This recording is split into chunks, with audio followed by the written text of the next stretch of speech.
What is up, Sooner Nation? I am Casey Mallon, and you are now, come on, get with me in a Sooner state of mind. Make sure you subscribe on Apple Podcasts, Spotify, Google Play, and Amazon Music. I asked my love to take a walk, just a little walk, down beside where the waters flow, down by the banks of the Ohio. Sooner state of mind, family, what is good? Everybody enjoy the bye week? I sure did. Especially just getting to watch all the unbelievable college football action last week. Just chilling from the comfort of the couch, our Sooners watched 4 top 10 teams bite the dust. OU jumps up to number 5 without even playing. That, my friends, is one hell of a bye week. Let's go back. Friday night, Florida State goes down in overtime to Virginia, 46-38. Virginia got up to a 14-point lead. Florida State came back, went back and forth, and in OT, those Noles went down. And then on Friday night, not top 10 teams, but another just rad game. Arizona State, they came back from 17 down to beat TCU 27-24. Arizona State's getting it rolling just a little bit. And then on Saturday, Lane Kiffin and Ole Miss take down Brian Kelly's LSU Bayou Bengals 24-19. Kelly was not a happy guy on the sideline. He gets really red when he gets mad. Oregon, they spoil the Penn State whiteout. Another overtime game. The Ducks and Dante Moore, who was just incredible.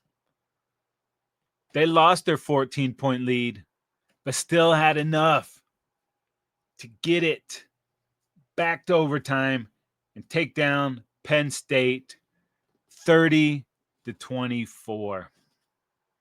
Man, big games just do not go well for Penn State, huh? And maybe it was just a little easier to run and throw with all those people just jumping off the Bama bandwagon. Ty Simpson, Ty Simpson and the Crimson Tide, just like the devils they are, went down to Georgia and punked Kirby and those dogs 24-21. It had been a long time since Georgia lost at home. They're going to restart that streak soon. And with 3 top 10s taking a tumble, that is strong alliteration, people, right there. Enjoy it. Our new AP top 10 looks like this. On top, it's Ohio State, Oregon, Miami, Ole Miss, Oklahoma, Texas A&M, Penn State, Indiana, Texas, and Alabama close out the top 10. Side note, Iowa State undefeated and ranked 14th, playing pretty good football. Take a look at a couple of those Big 12 teams doing work in just a little bit. Oh, yeah.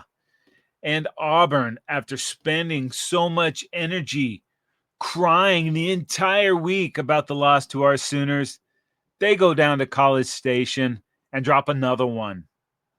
This game to the Aggies. Another rough day for JFA. He got sacked a whole bunch. Deja vu. And A&M gets the 16-10 win. Oh, yeah. And Tebow and USC lose another game to a ranked opponent with just a brutal loss to the Illini, 34-32. Thoughts and prayers to the Trojans. And while all that madness was happening, Sooner fan was just in their collective feel good. Why? Because we got a post on X from John Mateer. Last Thursday, Mateer posted, "Thank God for a successful procedure. Dr. Shin is the GOAT. Boomer Sooner." Sooner Nation responded in Sooner Nation fashion with some of the best posts you have ever seen.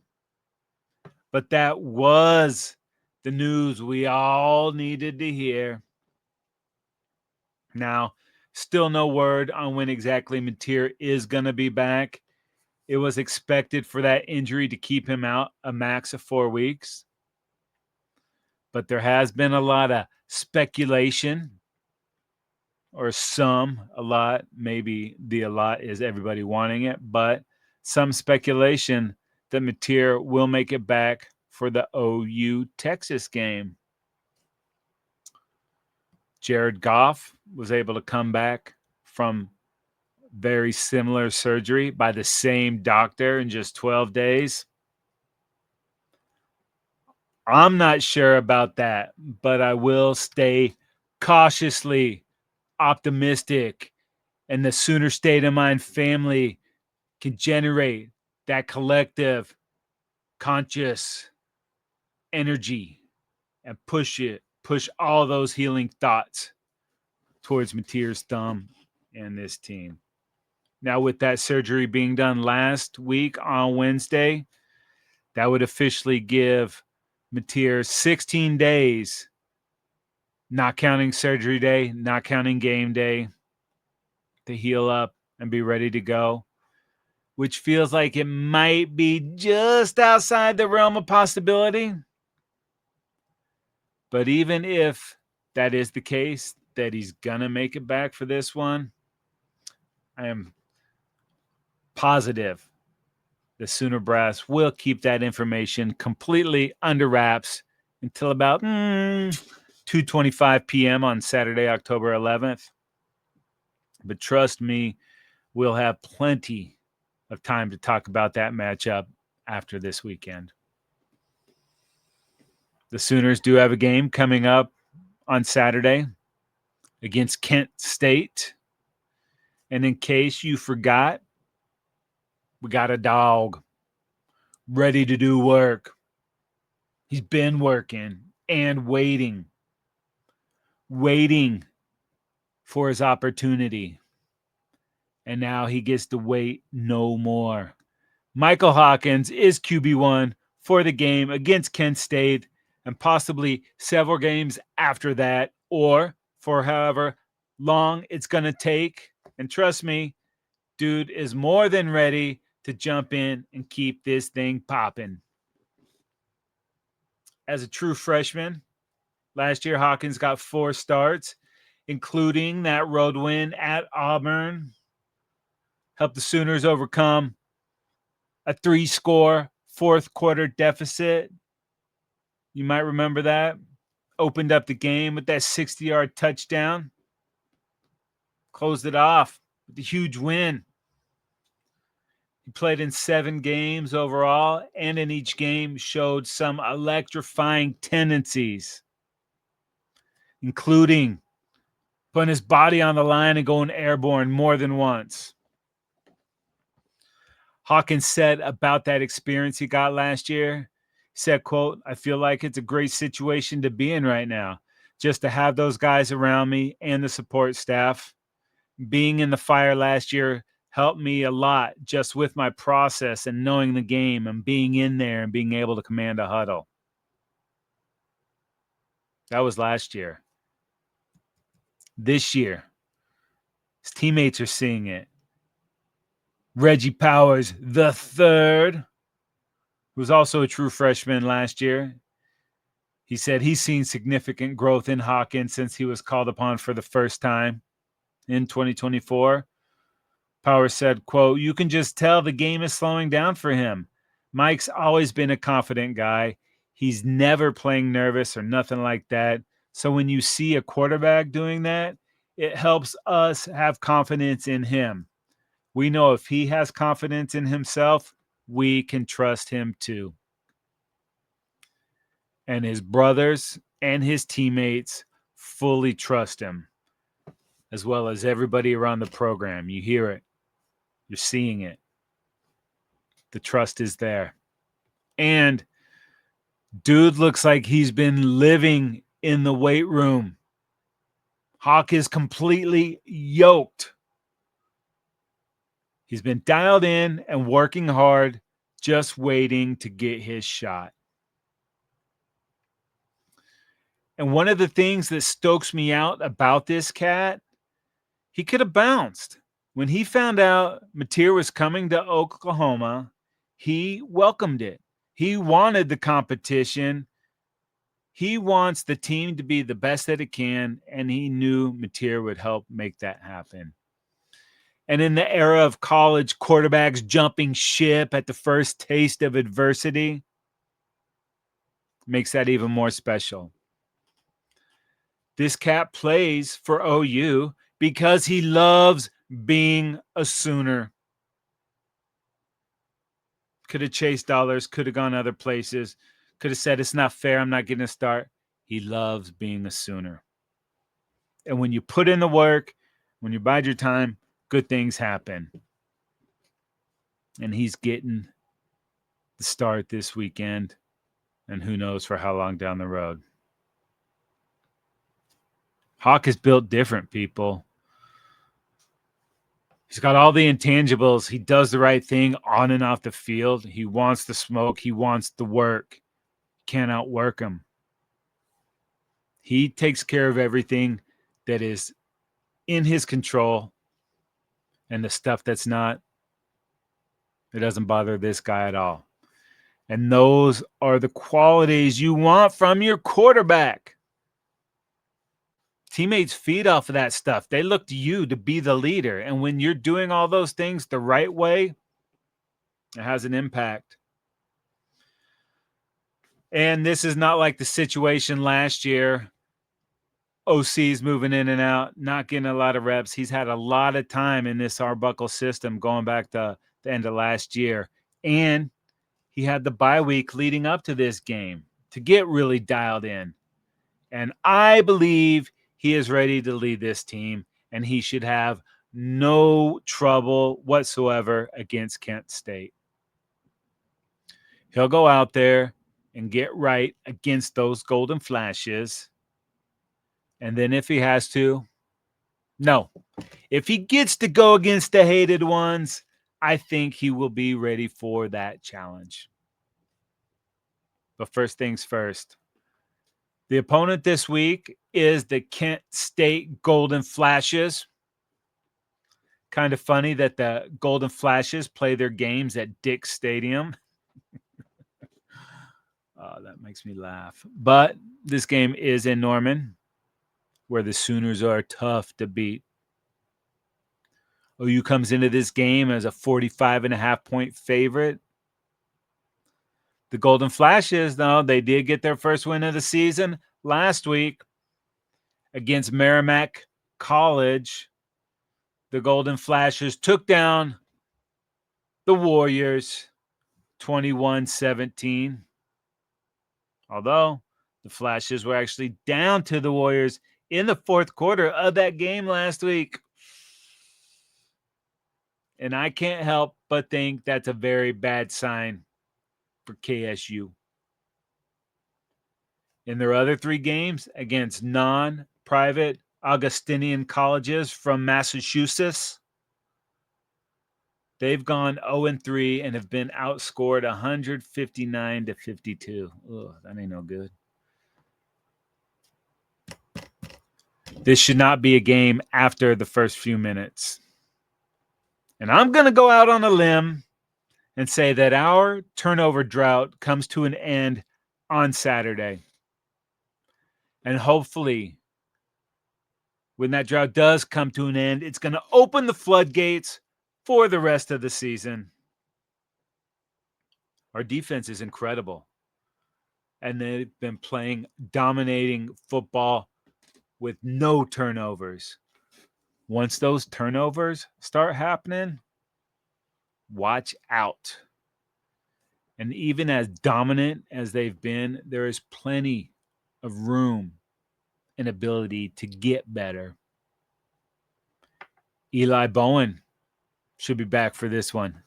That is a big-time player that makes big-time plays.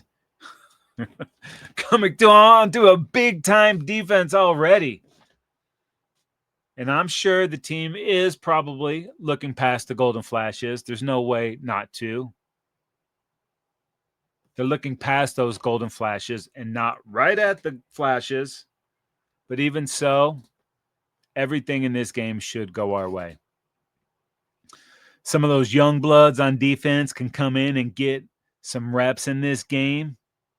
Because guess what, people? We're getting ready to head into the thick of SEC play. And that ain't no joke. And that all gets started next week from Dallas against those jerks from Austin. Now, on offense, Arbuckle, Mateer, and Hawk, they'll have a little powwow and get together and build the game plan around the things that Michael Hawkins likes to do or what he does best. And it will probably look similar to what we've seen so far this year, but there will definitely be some tweaks so they can play to Michael Hawkins' strengths, which we've seen is speed. Physical runner, fast runner, but I know he's been developing as a passer as well. So hopefully the offense remains explosive and high-powered. And I am excited to see this dude play, especially after what we saw towards the end of last year, the whole offseason, and especially after all the work he's been putting in since then. Sooners are also expected to get back Giovanni Gibson for this game. That would be sweet, right? Dude was all the rage in spring ball. Unfortunately, had the injury that kept him out, but he's been rehabbing, working. He's been in pads the last couple weeks and is expected to get some playing time this week. And hopefully they can just keep ramping up his activity. And maybe Gibson is the secret sauce to the big plays the Sooners are looking to get going. Big time receiver. Get a little bit over the top.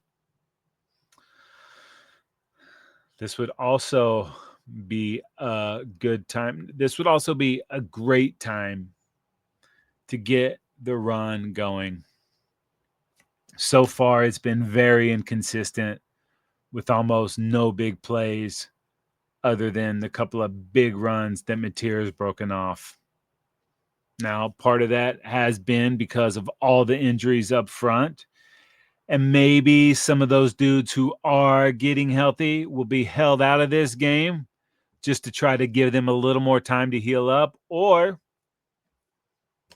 maybe the team will take this opportunity to get some reps with all 5 starters as a unit. If they're all able to go, even better. Will they? I'm not sure. Probably won't need them, but maybe just a couple series of everybody out and then give some of the guys that are coming back a little more off time. But either way, no matter what happens with the starting 5, the Sooners must get the run going against Kent State. And doing so could be the catalyst to the team feeling better about how they run the ball. And if they're feeling better about that, maybe they can really start to get that run game going. There is clearly a ton of talent in the backfield. Torrey Blaylock has been even better than advertised. While Barnes hasn't gotten a lot of run, he's had some of my favorite blocks of the season, absolutely laying cats out and you can trust him to be the bruiser. And I'd love to see a little more about X back there as well. Been very limited, and we haven't even seen Tatum yet. I know he's got the injury, but it's not a talent issue. But even with all that talent, the run game just has not been cohesive. From time to time, they have been able to run when they needed to.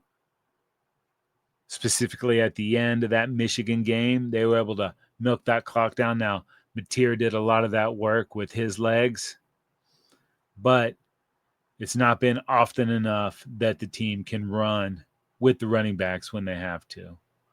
It's fine to do it with the quarterbacks, but damn, if we can get it going with the backs, that's just gravy, baby. Because in my opinion, that's really the only thing this team needs to do to be a true player this year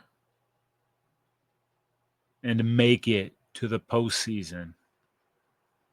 They can get that run game going. If they can add that missing piece, this team is going to be incredibly dangerous moving forward. They are already dangerous. You add that running game, give us that balanced attack, you better watch out. And we're going to need it to get through conference play. And we're going to need it to get into the postseason. Now, let's not put the Sooner schooner in front of the ponies, because there is still lots of football to play and lots of good teams on our schedule. It's going to be a battle, people.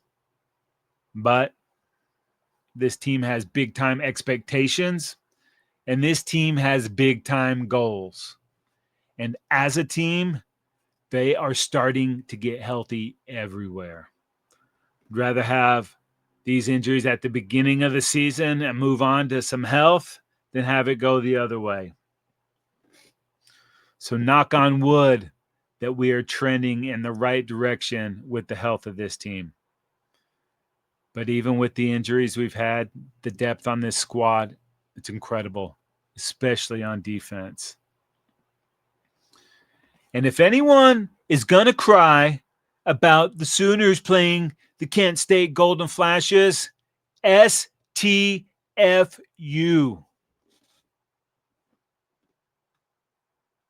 The Sooners have a brutal schedule. We already took down Michigan. We beat Auburn. But after this game, after Kent State, the Sooners have Texas, 2 S's, at South Carolina, hosting Ole Miss, at Tennessee, at Bama, host Missouri, and host LSU. Brutal. That is one brutal ass schedule, people. But you know what? They will be battle tested.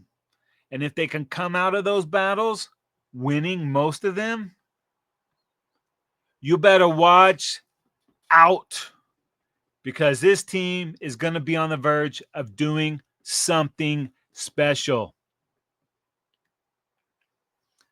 Speaking of special, you know what else the Sooners have going for them?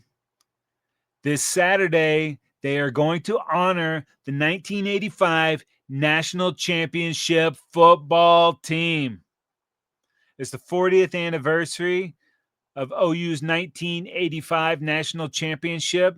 The King is going to be at the Palace. Barry Switzer is going to have coaches, players, a bunch of staff from that 85 squad going to take the field at halftime and eat up that adulation. The King took that 85 team. They were 11-1, outscoring their opponents 371 to 103.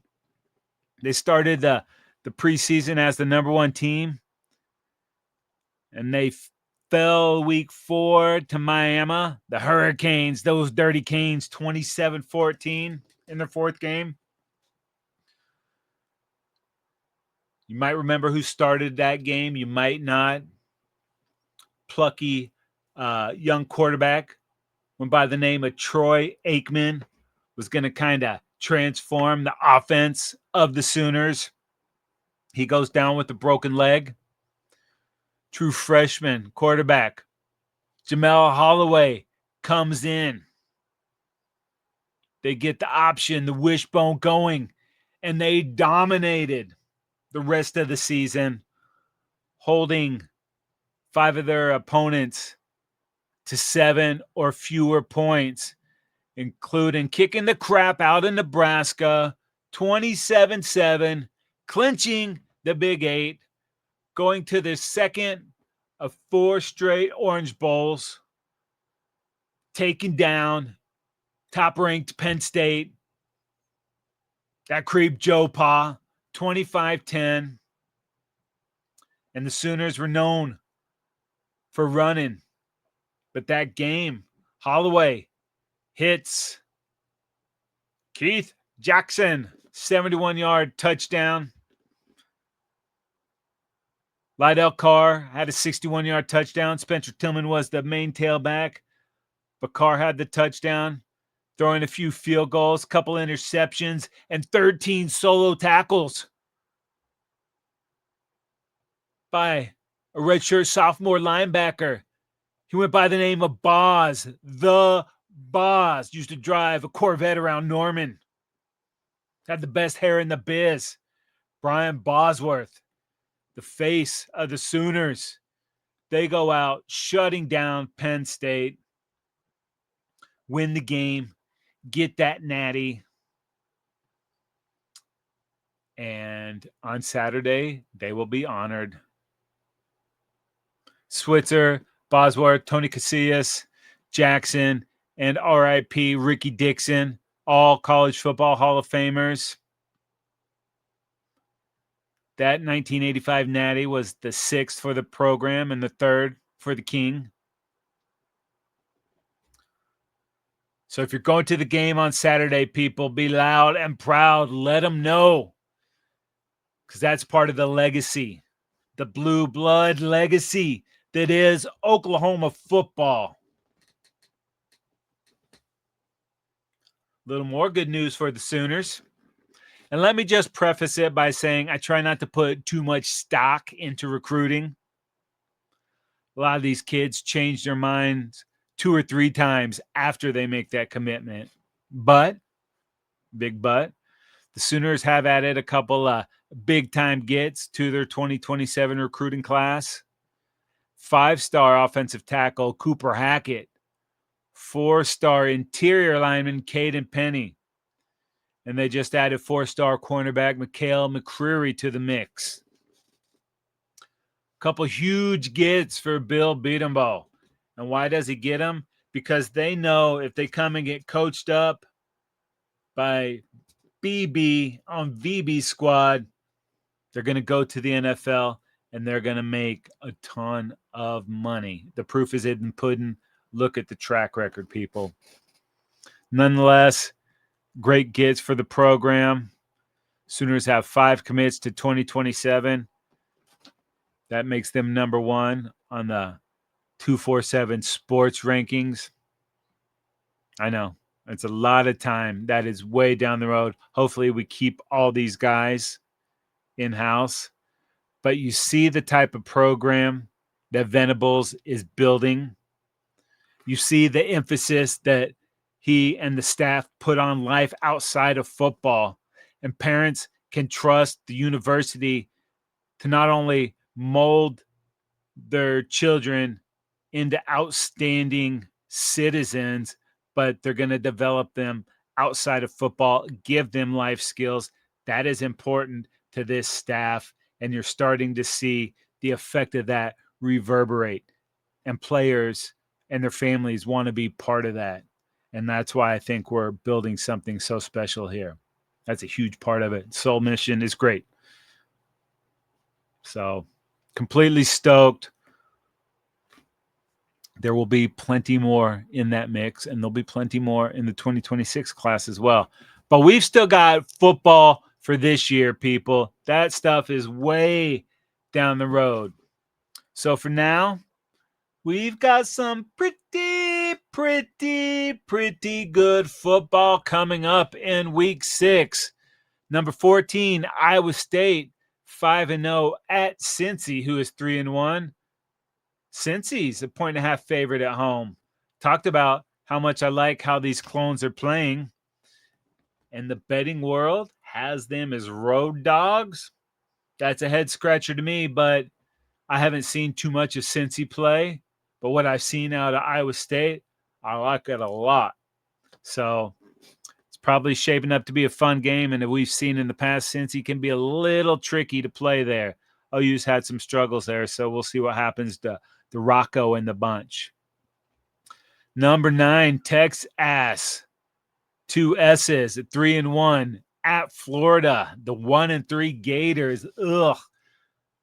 The Horns are 6.5-point favorites on the road. And for those asking, yes, I do add the extra S's and the W in my notes whenever I write Texas or the Horns. It's just something I do. And at the beginning of the season, we thought this would be a bigger game. But so far, Florida has been completely disappointing. And so far, Arch Manning and those Horns, the Horns have been a little underwhelming as well. Now, maybe Texas has their eyes on the big game that is next week. And maybe Texas goes sleepwalking into the swamp against a desperate bunch of Gators. How long can Napier stay on the hot seat? Beating up them Horns will cool it off just a bit, but ugh, it's all bad in Florida, man. Number 16, Vanderbilt at number 10, Alabama. Vanderbilt is 5-0 on the season, and Bama is 3-1, and they're 10.5-point favorites. They bounced back after that week 1 loss to the Noles, and they put a beat down on Kirby and them dogs last week in Athens. But last year, it was the number 1 ranked Crimson Tide that went down to Vandy as a 22.5-point favorite and left with the 40-35 loss. That game also put Diego Pavia on the map as he outdueled former Tide, current Seahawk, Jalen Milroe in that epic upset. And this year, Pavia is a super senior or a super senior or a super senior. I don't know. It's like his 6th, 7th, 8th year, whatever the hell it is. I don't care. But Diego came back to win a natty for Vanderbilt. And so far, he's got those Commodores undefeated and feeling easy like Sunday morning. Could they pull off back-to-back Bama beatdowns? I don't know, because Bama has Ty Simpson, and he's pretty freaking good, and they seem to have their mojo back, especially after last week. Hopefully this game is as fun as the game last year was. Another team that's caught my eye, number 11, Texas Tech. They're at Houston. Both teams are 4-0, and the Red Raiders are 11.5-point favorites. And Tech is spending like crazy in all their athletic departments. Ugh, learn how to talk, Case.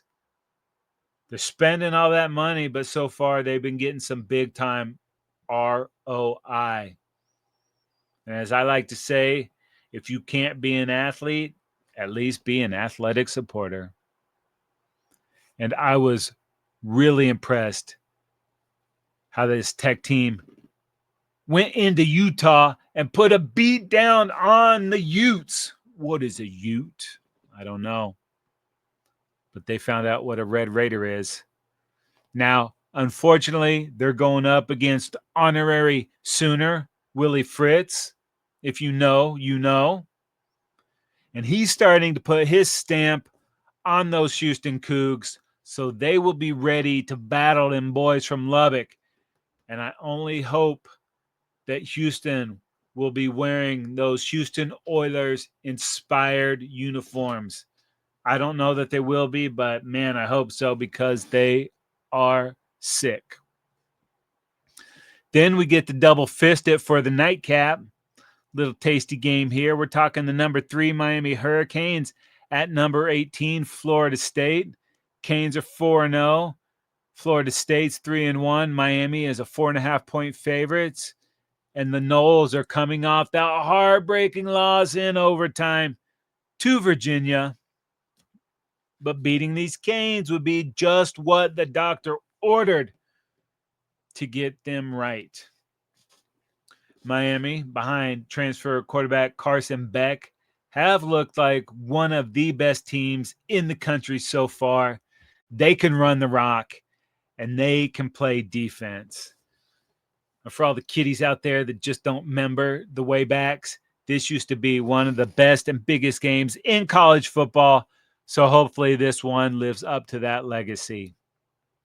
Then it's Mississippi State at number 6, Texas A&M. Mississippi State coming in at 4-1. A&M is 4-0.